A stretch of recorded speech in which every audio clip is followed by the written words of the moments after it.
Joe Saunders needs help as he slips deeper into the abyss. He is heading for oblivion. Joe Saunders needs help.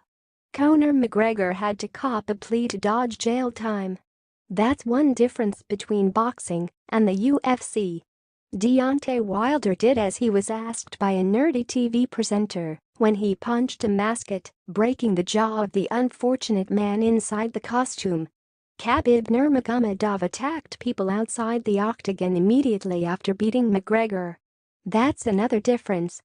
Heaven knows boxing has trouble keeping its miscreants in order at times, but in comparison with the highest echelon of mixed martial arts, it is a tea party. One reason is the administrators. Again, officials of the prize ring are far from perfect, but none act as hypocritically as UFC President Dana White when he condones the raging foul-mouthed malevolence with which McGregor sells his shows to children among others, but then describes the latest outrage as a disgrace to his organization.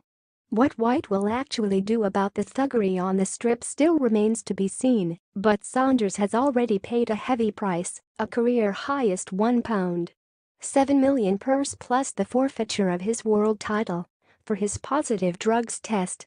Now, whether that costly cancellation of his WBO middleweight championship defense in Boston came about through cynicism or naivety, Billy Joe is sweating on the length of another probable suspension. That punishment would focus on the latest examples of his vile conduct. First, that of inviting the committee man who pulled his fight to perform an act of indecency, then responding to Chris Eubank Jr.'s criticism of his doping lapse by telling his British rival to do something similar with his legendary father. Yet the very nature of that behavior points to an infantile mentality more than a malicious nature.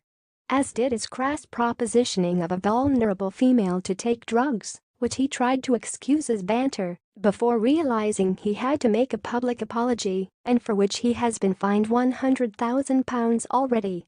This is an extreme form of lavatory humor, if not of the schoolyard then of the sleazy gutter behind the oozing boozer.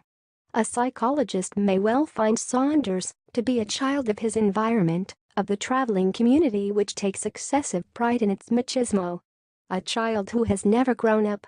As such, he has compromised his fabulous, God-given talent as a boxer and jeopardized his future in the ring.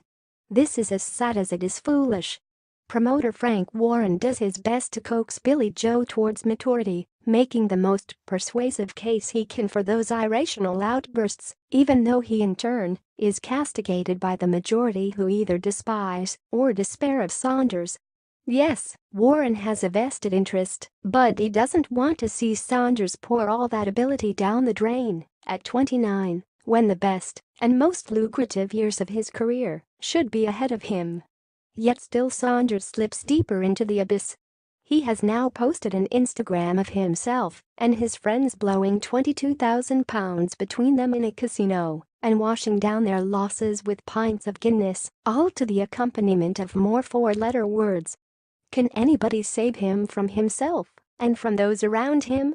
Perhaps the kind of counseling which enabled his fellow traveler Tyson Fury to recover so impressively from chronic depression and resultant cocaine abuse that he is heading for a world heavyweight title fight with WBC champion Wilder in Los Angeles on December 1. All is not quite lost. Although at this rate it soon will be, his good time friends probably included.